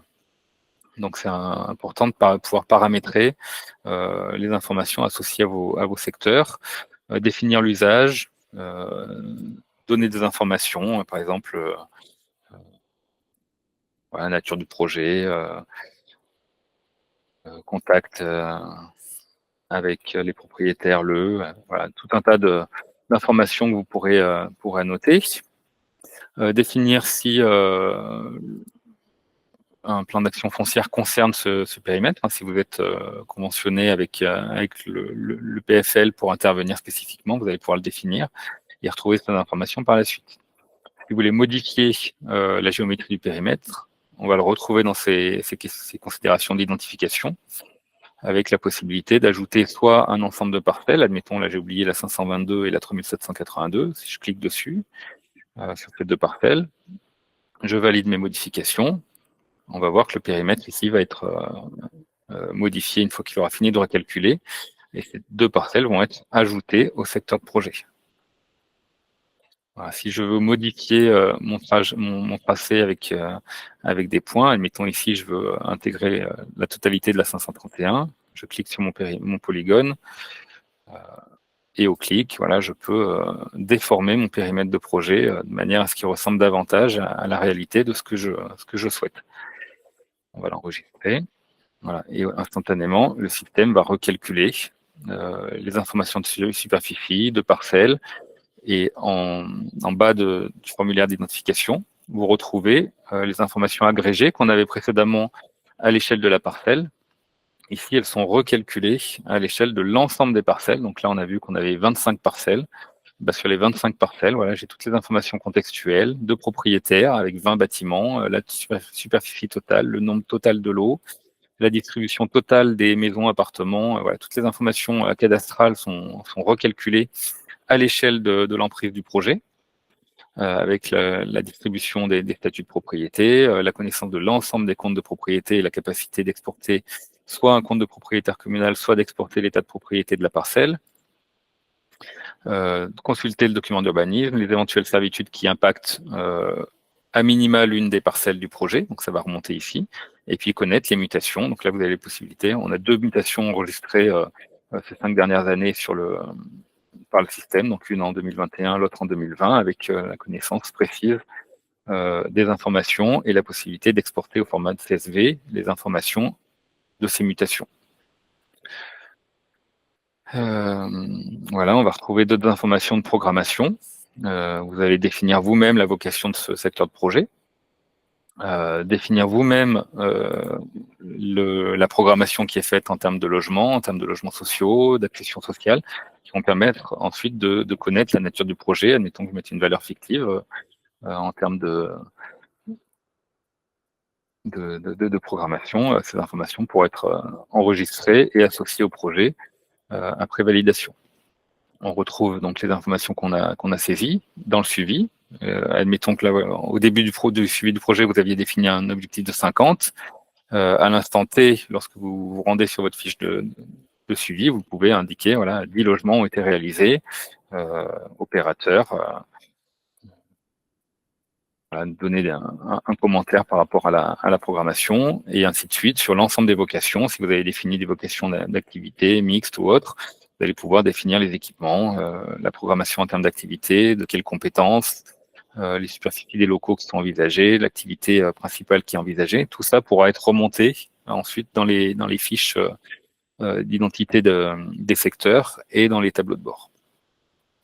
Donc là, voilà, vous pouvez aussi déterminer des éléments de programmation en termes de temps, si c'est du court terme, du moyen terme, à votre appréciation, et les échéances qui sont pressenties, donc échéance électorale ou autre, 2050 par exemple, je dis n'importe quoi, et pouvoir saisir des informations de programmation, tout comme vous allez pouvoir le faire sur des informations relatives à la stratégie. Donc on retrouve dans l'onglet stratégie des informations relatives aux outils réglementaires, donc qui sont observés lors de l'inscription du site dans le suivi, et puis qui sont préconisés peut-être soit par vous-même, soit par le bureau d'études qui travaillerait en termes d'AMO. Vous allez pouvoir répercuter ce qui relève d'une préconisation en termes d'adaptation réglementaire, en termes d'outils de mixité sociale, donc ce qui est actuellement en vigueur et puis ce qui peut être amélioré ou pressenti. Voilà, savoir si c'est en cours, si c'est initié ou non par rapport à ce qui est préconisé. On va retrouver des informations en termes d'outils fonciers, en termes voilà, vous avez toutes les listes qui préexistaient. Là, c'est vraiment la fonction de traçabilité qui préexistait, qui a été intégrée dans cette fonction fiche secteur associée à mes secteurs. Vous allez pouvoir encore voilà, définir un certain nombre d'informations au secteur pour suivre la stratégie, sachant que toutes ces informations-là peuvent être exportées. Donc, admettons que je valide ici. OK, que j'exporte la fiche d'identité de mon secteur. Il va générer un PDF qui inclut la totalité des informations associées. Sur ce secteur, s'il y a des parcelles clés sur lesquelles vous avez une intervention, fait une acquisition, sur lesquelles il y a un regard particulier à avoir, vous pouvez ouvrir l'onglet secteur. Vous verrez ici tous les secteurs associés au projet. Voilà, il m'a généré en arrière-plan la fiche d'identité du secteur. On retrouve, sur le même principe que la carte d'identité parcelle, ici une carte d'identité agrégée de l'ensemble des données réglementaires, foncières, de programmation, sur les différents volets habitat, équipement, activité, les outils qui sont préconisés. Voilà, on est vraiment sur un mode projet d'édition de fiches qui vont nous permettre d'associer à un dossier de programme d'opération la liste des parcelles qui sont suivies, savoir si le PLU a évolué, savoir s'il y a eu des permis de construire depuis la mise en suivi, savoir s'il y a des logements ou des locaux ont été créés, et connaître les mutations, voilà, la date de la dernière mutation et la valeur foncière moyenne dans ce suivi à l'échelle de l'ensemble des parcelles qui constituent le secteur. Depuis ce tableau, vous avez la possibilité soit d'ouvrir directement la fiche parcelle de cette, là j'ai pris la 517, vous voyez, il m'a ouvert un onglet, alors je peux élargir mon panneau pour être plus confortable, je peux afficher la fiche d'identité de la parcelle 517 si vous voulez consulter des informations soit de mutation s'il en était, soit de statut d'occupation, etc., propre à cette parcelle. Si je reviens sur ma fiche de secteur, vous allez retrouver, elle est là, pardon, aussi la possibilité de rentrer dans le détail d'une parcelle du secteur et de définir à proprement parler sur ce secteur des informations associées à la parcelle. Si je clique sur parcelle, voilà, il ouvre une fiche, une sous-fiche quelque part de la fiche parcelle, de la fiche secteur associée à la parcelle sélectionnée, où vous allez pouvoir définir des informations de dureté, s'il y a une indivision spécifique sur la parcelle, si vous souhaitez l'acquérir, s'il y a un rôle qui est donné à l'EPFL avec lequel vous êtes conventionné, donner un commentaire sur sur l'état d'actualité ou les contacts avec le propriétaire, le cas échéant, si vous êtes un opérateur foncier ou vous êtes une commune, les informations propres à la parcelle, et puis remonter dans le temps sur la date de dernière mutation, le nombre de mutations depuis la mise en suivi, la valeur foncière, le nombre de permis, l'évolution du zonage. Voilà, donc on est vraiment dans un outil opérationnel lié au suivi des stratégies foncières qu'on retrouve, je vais enregistrer ce test, qu'on retrouve dans mes secteurs, avec donc l'ensemble des secteurs que vous avez pu créer ou qui vous ont été partagés, si vous en avez dans les secteurs partagés, et retrouver donc ici les secteurs sur lesquels vous pouvez travailler. Admettons qu'un secteur ait été réalisé, urbanisé, abandonné, je ne sais pas, que vous souhaitez le sortir de votre périmètre de suivi, ben vous allez pouvoir le désactiver en cliquant sur cette icône. Donc celui-ci apparaîtra en rouge au moment de l'actualisation du rafraîchissement de la page. Ce que je ne vais pas faire, c'est pas moi qui l'ai créé. Et par exemple, sur celui-ci, densification de tonnes, je peux le désactiver. Le secteur a bien été désactivé. Et lorsque je rechercherai des secteurs, par exemple, sur la commune de Tonnes, sur la collectivité dans laquelle Tonnes se situe, pardon, si j'inclus les sites inactifs, je lance la recherche. Voilà, il m'a sorti 2 résultats, donc un dans partagé, un dans créé, et je vois bien que ce secteur a été désactivé. Si je désinclus les sites inactifs de ma recherche, je lance une recherche, voilà, je retrouve uniquement le secteur qui est partagé, l'autre n'est pas inclus. Donc cette recherche de secteurs parmi les favoris, elle est assez importante parce qu'elle va vous permettre déjà d'une part si vous avez beaucoup de secteurs, admettons, je prends le cas du Grand Annecy, je sais qu'opérationnellement, il y a le PFL dans le cadre du plan d'action foncière suit près de 400 emprises. Vous souhaitez affiner la nature des emprises foncières que vous souhaitiez afficher. Vous allez pouvoir établir des filtres. Par exemple, voilà, je veux uniquement les secteurs à vocation habitat. Ou à vocation économique, ou sur lesquels on a une programmation habitat de plus de X logements, ou compris entre X et X logements, vous avez la possibilité de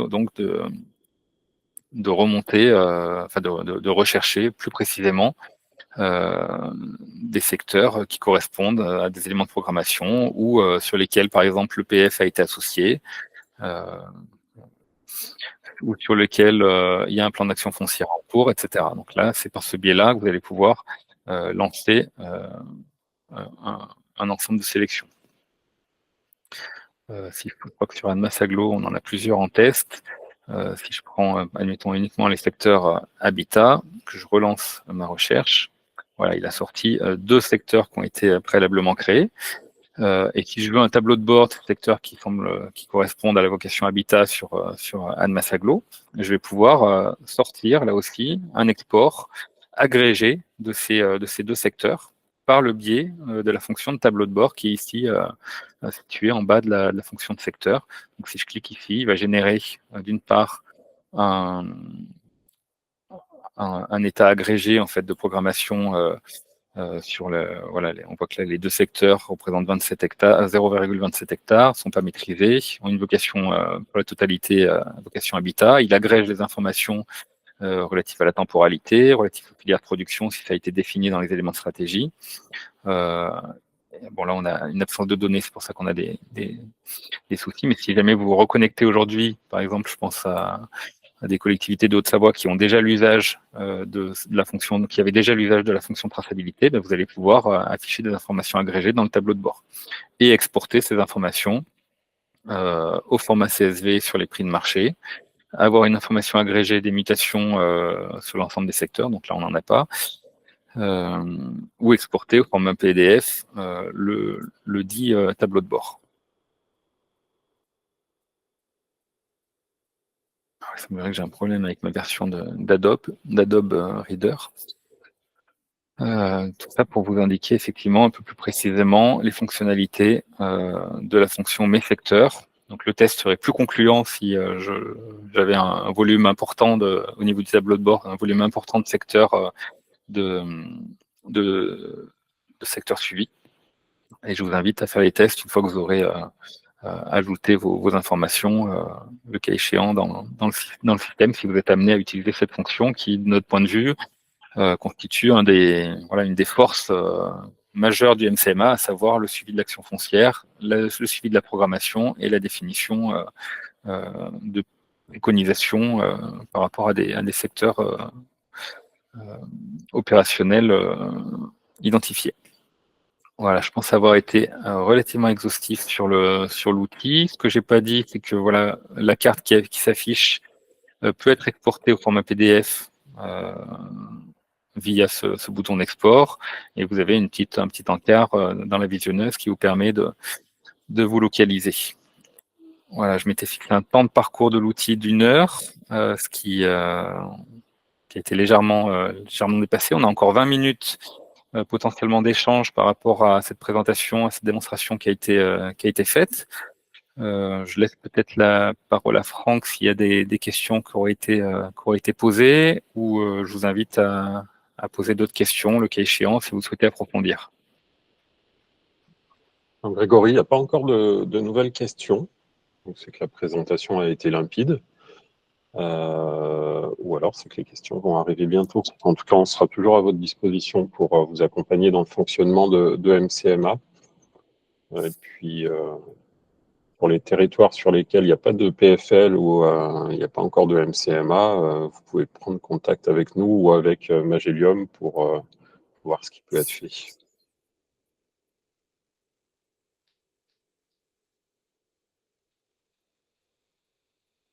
Voilà, n'hésitez pas si vous avez quelques interrogations ou vous souhaitez, je lance une requête spécifique pour montrer comment on pourrait faire l'édition d'une requête ou d'un traitement que vous ne sauriez pas faire, par exemple, ou qui vous interpelle dans cette nouvelle interface, des choses que vous aurez peut-être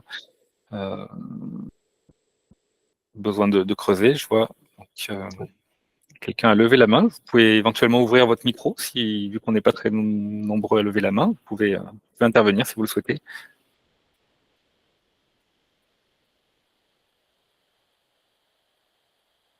Lever la main, mais peut-être un problème de micro.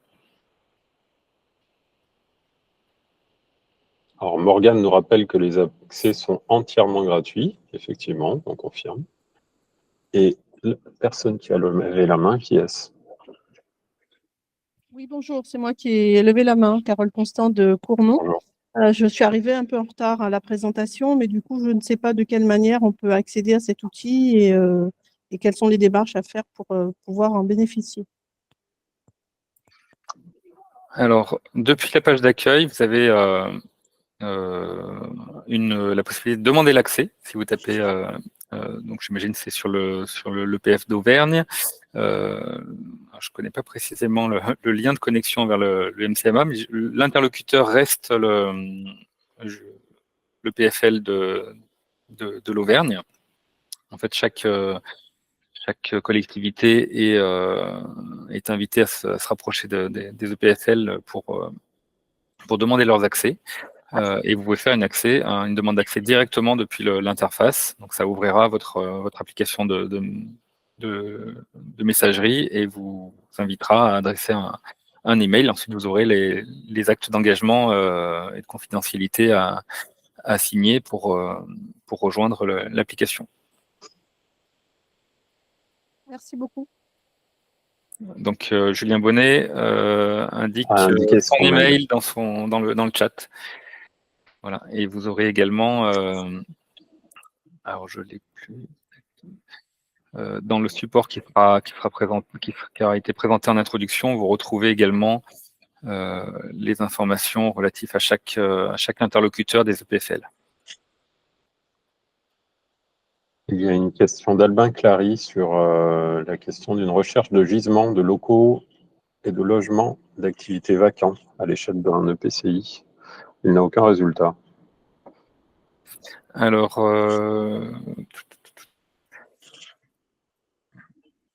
ça peut être dépendant de la donnée, c'est surprenant. Moi, j'ai une version recette qui n'est pas exactement la même que laquelle dans laquelle vous vous situez. Par exemple, c'est quel EPCI, s'il vous plaît? Est-ce que c'est un problème avec la version en production ou est-ce que j'ai les mêmes résultats, moi, sur la Fausse-Niglière? Donc, recherche de gisement. Donc, admettons, Fausse-Niglière, on y est. Terrain bâti, lancé sur la vacance. Admettons l'ensemble des parcelles vacantes. Déjà, on va voir si on a un résultat sans filtre de temporalité. Je lance la requête.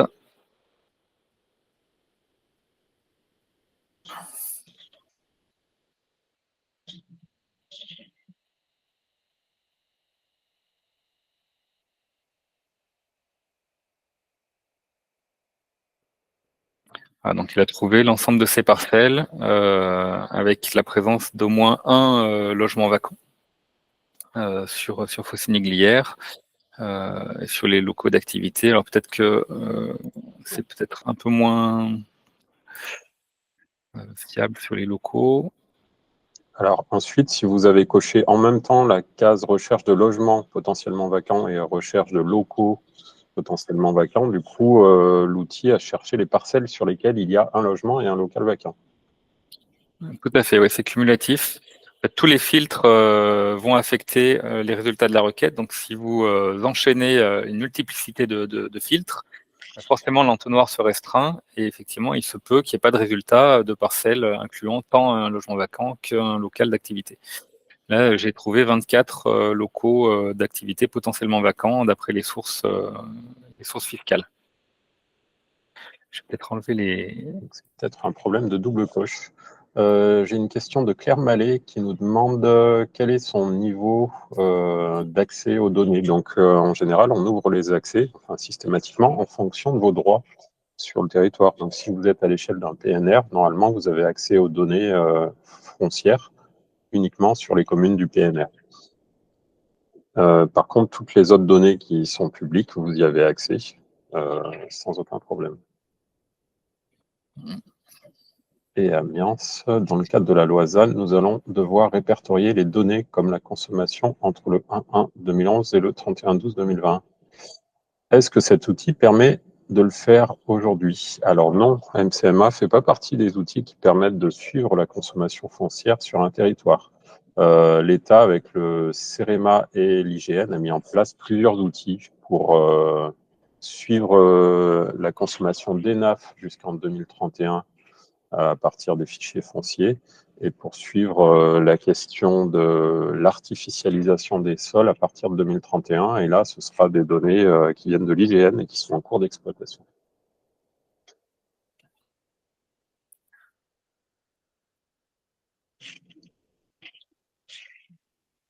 Voilà, après, de manière détournée, c'est quand même des informations qu'on peut approcher, même si c'est peut-être pas réglementaire, entre guillemets, mais par le biais d'une requête de gisement, vous allez pouvoir identifier, par exemple, les constructions qui ont été réalisées entre telle et telle période. Si vous faites une recherche à l'unité foncière et un export des données, vous allez avoir une base de données avec l'ensemble des propriétés bâties tenant compte de la date de construction, les surfaces associées à l'échelle de l'unité foncière et établir potentiellement un suivi, en tout cas sur le suivi cadastral. Mais après, on n'a pas accès aux données non cadastrales, donc quand les routes ne sont pas cadastrées, tout à fait. On n'a pas ces informations. Et puis, pour suivre d'une année sur l'autre, c'est assez compliqué quand même.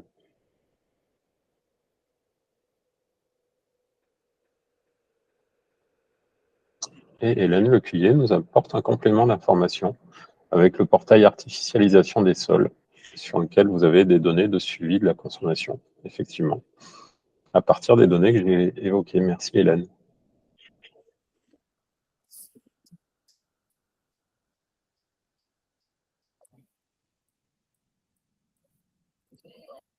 Voilà, effectivement, au fur et à mesure de la pratique, de l'usage, il est possible que vous ayez des questions, donc ne pas hésiter à les faire remonter à vos interlocuteurs, notamment par le biais de l'interface de contact ici, de manière à ce que ça puisse être pris en compte. Si vous identifiez également des bugs ou des besoins de correctifs, vous pouvez les faire remonter. Ils seront étudiés par le groupement de commandes dans le processus d'évolution qui est vraiment continu. Hein. L'objectif, c'est que sur les 3 années qui restent de l'accompagnement de la collectivité, on puisse être en mesure d'examiner et de répondre aux attentes des partenaires et adhérents, enfin ayant droit au MCMA. Donc voilà, c'est une chose qu'on souhaitait rappeler. Après, les EPFL peuvent également vous accompagner en formation. Voilà, selon les EPF, les chargés de mission peuvent vous accompagner, intervenir au sein de vos collectivités pour vous présenter l'outil et éventuellement organiser des sessions de formation en notre présence pour voilà, rediffuser l'outil et faciliter l'usage. Une dernière question, Grégory. Clémentine Delprat nous demande si le MCMA peut nous permettre de contacter les copropriétaires de bâtiments classés 7 et 8 au cadastre. Alors, il peut le faire. Hein, si par exemple, on fait une requête de gisement sur les locaux classement 7 et 8, terrain bâti, je vais peut-être définir un périmètre. On va peut-être restreindre un petit peu. Je vais rester sur le cas de cette commune sur laquelle on est.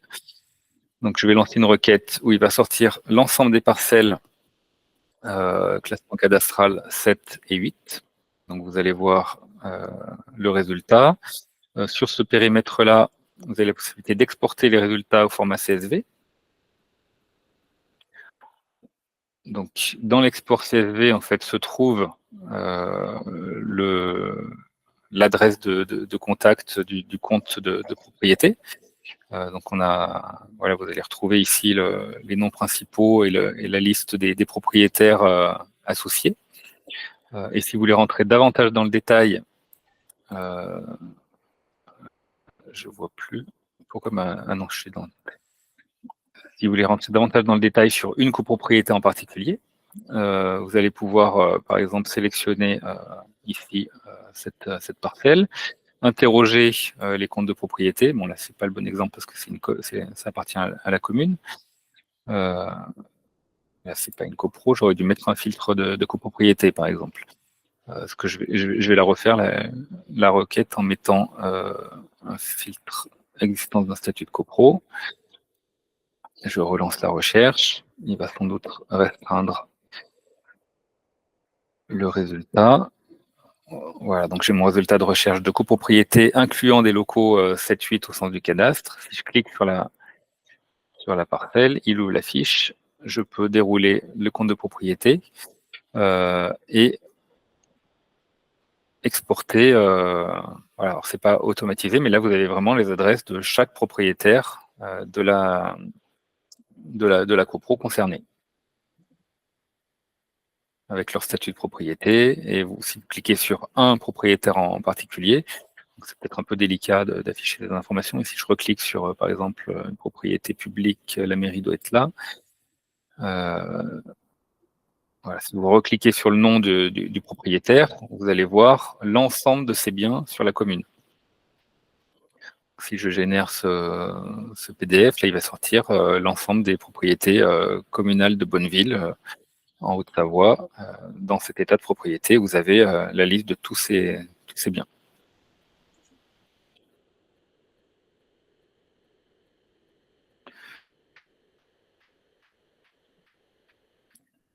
Voilà, en espérant que ça réponde à votre question. Je vois dans le chat que les personnes commencent à nous quitter. En tout cas, merci beaucoup pour votre présence et votre participation.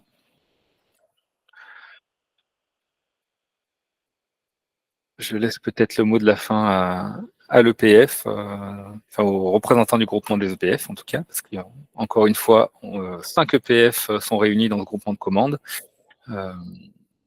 avec d'autres interlocuteurs qui vous seront rappelés ici.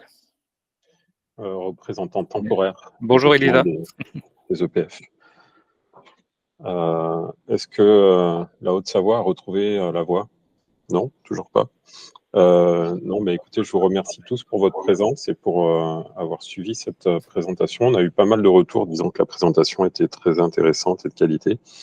Donc, du coup, vous n'aurez pas besoin de formation ensuite pour pouvoir utiliser plus facilement MCMA, j'en suis certain. Mais si tel est le cas, oui, et pour les personnes absentes, en savoir, en tout cas, on va vous proposer d'organiser des petites sessions de formation pour vous faciliter l'usage de l'outil. Donc, n'hésitez pas à revenir vers nous. Merci Grégory, merci à tous. Merci beaucoup.